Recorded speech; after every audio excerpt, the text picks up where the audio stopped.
I want to begin our conversation today with a question that most of you will think does not apply to you, but I'm telling you, regardless of your age, I want you to answer this for yourself. Who would you like to be like? So who's the person who comes to mind? My guess is when you think about that, you move past the glitz and the glamour real quick and you start thinking about people with character and integrity, don't you? Now imagine what our community would be like, what our nation, what our world would be like if they were full of people like that. In some respects, those people, they're the heroes, aren't they? But not because of some special powers or abilities or gifts they have. They're respected because of the choices they've made. They chose their way onto your list. They chose their way into your heart. Now, think about this. Wouldn't it be incredible if you were on someone else's list when I asked that question? If when people think about who they want to be like, what if they mentioned you? Well, that actually could be true if you're willing to make choices to do what you ought to do, even when it costs you.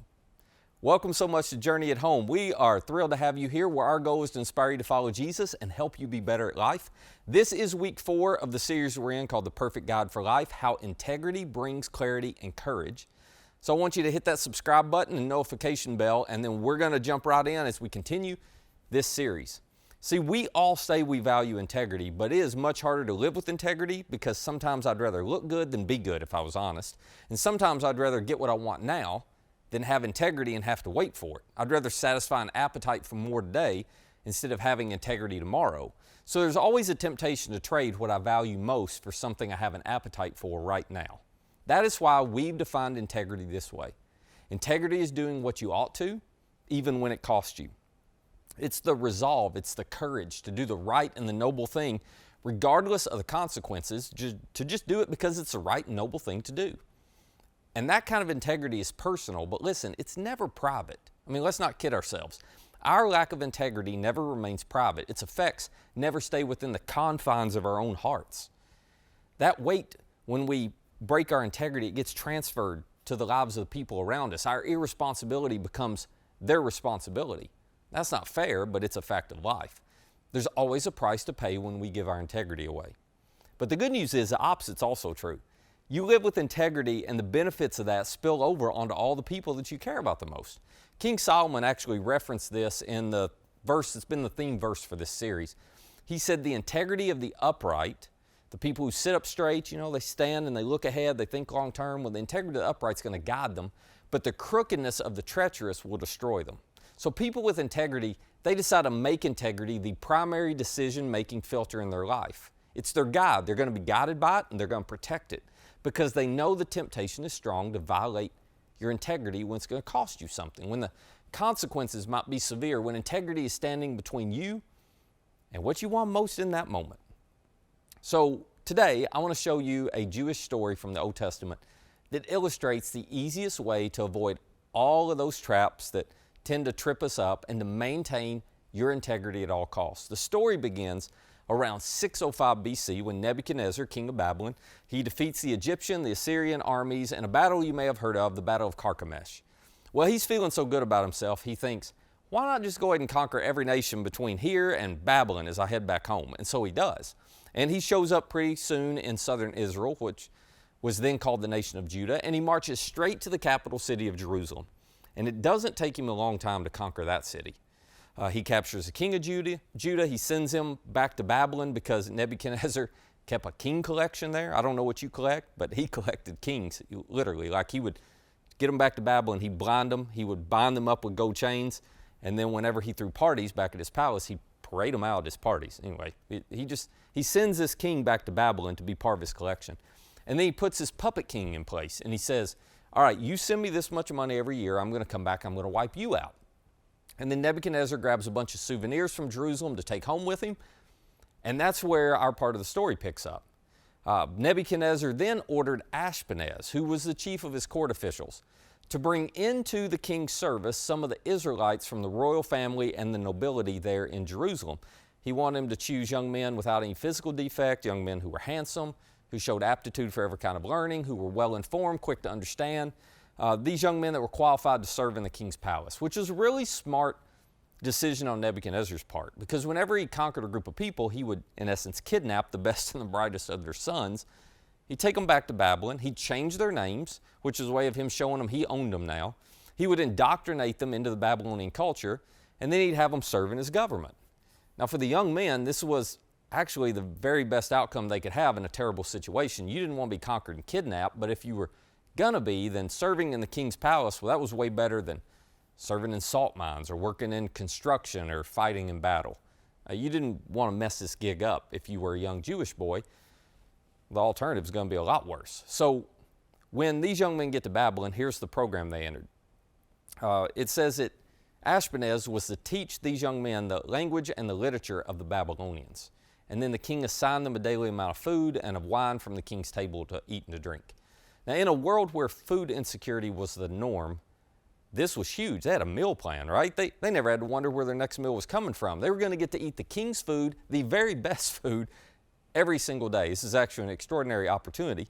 And then the story goes on to tell us they were to be trained for 3 years. And after that, they were going to then officially enter the king's service. And it is in this group of young men that we find the Fab Four from VBS lore. Some of you will have heard of them: Daniel, Shadrach, Meshach, and Abednego. At the time, they are 4 15-year-old Jewish teenagers who have been taken to Babylon as part of this, and they've been placed in the program. And this is where the story takes a really strange twist. In Daniel 1, it tells us that Daniel resolved, which means he set his heart, he made up his mind not to defile or pollute or stain or desecrate or lower himself with the royal food and wine. Now, this may be the point in the story where you're tempted to go, wait a minute, Daniel, come here for a second. You do realize how good you have it. You're alive. You're living in the king's palace. You're eating the king's food. You got a guaranteed job when this is over. And you're going to get all worked up over some food? I mean, don't mess this up. But Daniel was actually willing to mess it up. He was willing to risk everything for something that to most people would seem like nothing. Why would he do that? Let me see if I can explain. See, the Jewish people believed that God provided food, which then nourished their body, which created health, which allowed for prosperity. It was a way to acknowledge, in essence, that everything good that happened to them was because of God. Well, Daniel's problem was Nebuchadnezzar's food was believed to have been blessed by the Babylonian god Marduk. So if Daniel ate the food and he ended up prospering, Marduk was going to get the credit for it. To which most of us, if we're honest, would go, okay, well, what's the big deal? I mean, you know what God you believe in, Daniel. Who cares what they think? You don't have an option here anyway.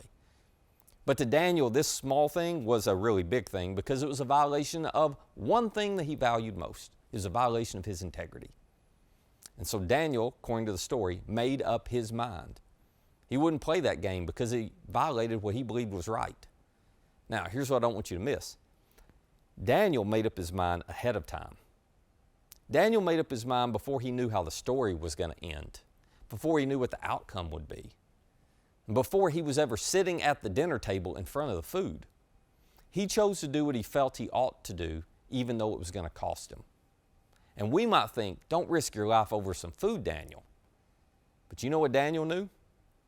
Daniel knew that one breach of integrity leads to another. The first breach makes the second breach easier. I already did it once, I might as well do it again. The second breach, well, that creates a pattern. It creates a direction.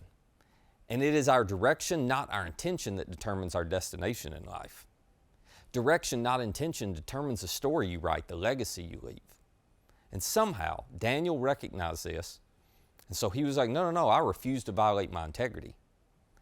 But he also refused to deceive anybody. He wasn't going to hide this decision, which doesn't sound smart, but deception would have been a lack of integrity too.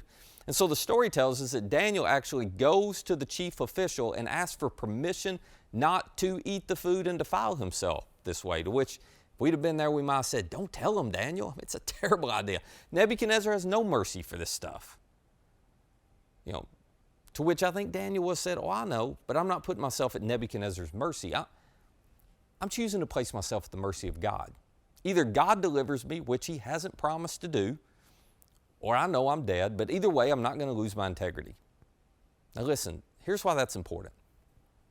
You will never know if God would have done something for you if you keep trying to control the outcomes yourself. Because that's why you violate your integrity, isn't it? You want to try to control outcomes. You want what you want now, and you don't trust God to do for you what you want him to do for you. So sacrifice your integrity, but you close the door to God's activity in your life. See, you have to trust him to see him show up in your life. You have to trust him to have a, you're not going to believe this, but then God, or oh my gosh, you're not going to believe it, but let me tell you what God's done now, part of your story. That only comes from trust. Daniel trusted. And what he didn't know was this. He didn't know, according to the story, now God had caused the official to show favor and compassion to Daniel. But the official told Daniel, when he heard Daniel telling him this, he said, I'm afraid of Nebuchadnezzar, my lord the king. I mean, he assigns your food and your drink. Why should he see you looking worse than the other young men your age? The king would have my head because of you then. And so Daniel very wisely proposes a test. He says, all right, Ashpenaz, you feed us regular vegetables to eat and water to drink for 10 days. And you let all of them eat the king's food. At the end, we'll see what happens. If we're doing better than all those boys on the king's food, then let us be. Let's keep eating our food. But if not, Daniel says, we'll take responsibility. We're not going to let you get in trouble for this. We'll just take the penalty. Now, you talk about some integrity. And at the end of 10 days, we are told that Daniel, Shadrach, Meshach, and Abednego looked healthier than all the young men eating that royal food.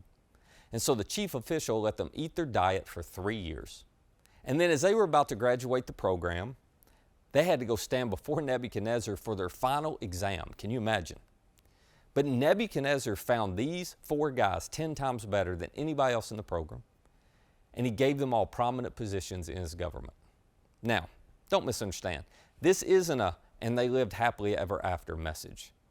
There are no guaranteed outcomes here. I did the right thing and God promised. No, actually things get worse for these 4 guys. The test of integrity that they face are just getting started. Matter of fact, in the next episode, I'll pick back up there. But I want to leave you with this question right now.